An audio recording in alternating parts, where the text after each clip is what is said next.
All right, when you guys roll coils, we want to take our clay and condense and press it together. Do a little spiral wedging. Okay, this has to be soft clay, or this will not work. So I'm just going to start off by kind of squishing the clay in my hands and turning it, turn it over, squish. That way I don't have as much work to do when I lay on the table. Now what you notice is there's no paper. Do not roll coils on paper. Do not roll coils on paper, okay? Clean your table. If you need to just take a little sponge and wipe it, we need it clear. All right, so then when I'm rolling, I never use two hands and I don't use my fingers. I'm just using the palm of my hand to even out that roll. This we want pretty thick because we're gonna be adding it on top of the pinch pot. So we don't wanna let this get thinner than our thumb. So it actually needs to be thicker than the walls of the pinch pot that they're working on. So I'm just slowly rolling. Not going like this with two hands, trying to get it done quickly because it actually takes a lot longer that way. Let the whole coil roll. So if you don't have enough space, find somewhere on your table where you do. And we're just working with the palm of your hand, rolling out your coil.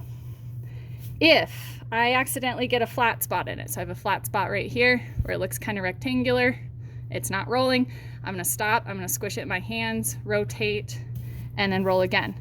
If you have a bunch of crust on your hands, wipe them off. Otherwise, that's gonna steal moisture from your coil. So I'm gonna continue until I have a smooth, even coil. I have a couple ready, so I can show you guys how to add it to your coil pot. We have our coil pot from before. Okay, we're gonna do an entire ring, but before we add it on, we're just going to cut it. Now, with a coil, if I lay it directly on top, my pinch pot will go straight upward. If I lay it outward, it's going to go outward and give your pot a little bit more width. If I lay it inside a little bit, it's going to curve over. So you guys get to choose what you want to do with that. For this one, I want it to just be laid straight on top. And I make the ring first before I start attaching it. So what I'm going to do is just pinch my coil so it has a little tapered edge. Zoom in a little bit. I need my other side to have a tapered edge. Make sure it fits where you need it. I'm gonna actually take it off. And then this is nice soft clay, so I actually just get to blend this together. Now, I don't need to score and slip this next step, but I do need to add a little bit of water. Because we're blending, I'm not going to score and slip this. I'm gonna make sure that the top part has enough water on it. I'm gonna lay my ring over the top, and this is why we want it thicker. We're gonna steal some of this clay from the outside. Right now it's an exposed coil. We can see the coil line. We're gonna make it unexposed by pressing it down. So I have my hand on the inside and my thumb is just stealing about a quarter of this clay and pressing it down so I get a nice smooth edge. I'm gonna do the same thing on the inside. So the inside and outside are gonna be unexposed coils. Okay, I continue this process. We are going to add 2 coils in this way. If you guys have really long nails, you guys can use a wooden tool to do this process as well.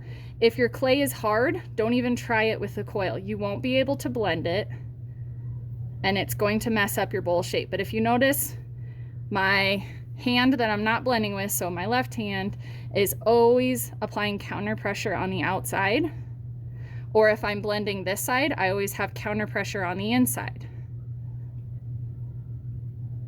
And once we blend this down, we'll add a second coil in the exact same way. We'll wet down the top coil, lay it on top, in or out, depending on what shape you're going for. And these will look a little bit large to start off with, but they shrink by about 12% in the kiln. So we're gonna make them a little bit bigger than we think we need. Okay, so at this point we would add another coil. I'm not gonna make you watch me do that. What I am going to do is show you guys how to thin out your walls a little bit more and how to use a scraper. So we're gonna pretend I've already added the second coil and we're going to clean this up.